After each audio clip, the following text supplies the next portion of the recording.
ఆయన ప్రజలు మూడు మారిపోయింది కాబట్టి ఆయన మూడు కూడా మార్చుకుంటా ఉన్నారు. ప్రజల మూడు మారుతుంది కాబట్టి అనేకమైన అంశాలను వైఎస్ఆర్ కాంగ్రెస్ పార్టీ వైపు మళ్లించడం కోసం ప్రజలకు ఇచ్చినటువంటి ఏ సమాధానాన్ని మీరు ఈరోజు ముందు పెట్టలేక మీ ఎలక్షన్ ప్రామిస్లో మీరు చేసిన జగన్ ఇచ్చినటువంటి సంక్షేమ అభివృద్ధి కార్యక్రమాలతో పాటు అన్నీ చేస్తాం, మొత్తం అన్నీ చేయలేకపోతా ఉన్నారు.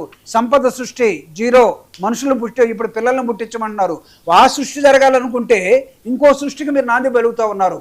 ఈరోజు రాష్ట్రం మొత్తం కూడా ధరలన్నీ పెరిగిపోయి రోజుకి ఏం పెరుగుతో తెలియని దశలో ప్రజలుంటే మీరు మహానాడిని కూడా పెట్టుకొని జగన్మోహన్ రెడ్డి గారిని తిట్టడం, మీ మహానాడు సందర్భంగా జగన్మోహన్ రెడ్డి గారి పిఎస్ని వాళ్ళు సిట్టి వాళ్ళు అరెస్ట్ చేశారు, ప్రశ్నిస్తున్నారు, ఒక పుకారుని లేపేశారు. నాకు కూడా తెలియదు కాబట్టి నేను దాన్ని కన్ఫర్మ్ చేయలేకపోతున్నాను. మీరు లేపారు కాబట్టి నేను చెప్తున్నా.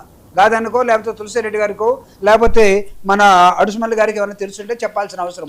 అంటే డైవర్షన్ పాలిటిక్స్లో మీ మహానాడుని ఎవడు క్వశ్చన్ చేయకూడదు, మీ మహానాడు వైఎస్ఆర్ కాంగ్రెస్ పార్టీ ఒక మీటింగ్ పెట్టుకోకూడదు, ప్రతిపక్ష రాజకీయ పార్టీగా ప్రజల పక్షాన గొంతుగా వైఎస్ఆర్ కాంగ్రెస్ పార్టీ మాట్లాడకూడదు. మాట్లాడితే ఇదిగో తొందరలో జగన్మోహన్ రెడ్డి గారిని అరెస్ట్ చేయబోతున్నాం. జగన్మోహన్ రెడ్డి గారు టచ్ చేసి చూడండి, I'm throwing a challenge. Me 99 TV ద్వారా నేను ఛాలెంజ్ చేస్తున్నాను. ఎందుకంటే 2 సంవత్సరాల నుంచి మీరు ఈ స్టోరీలే కదా చెబుతుంది. ఆఖరికి 2 సంవత్సరాలు ప్రభుత్వం ఎటుపోతుంది, ప్రజలకు ఏం చేస్తున్నారు మీరు అడిగితే మీ దగ్గర సమాధానం లేదు. కాదు నేను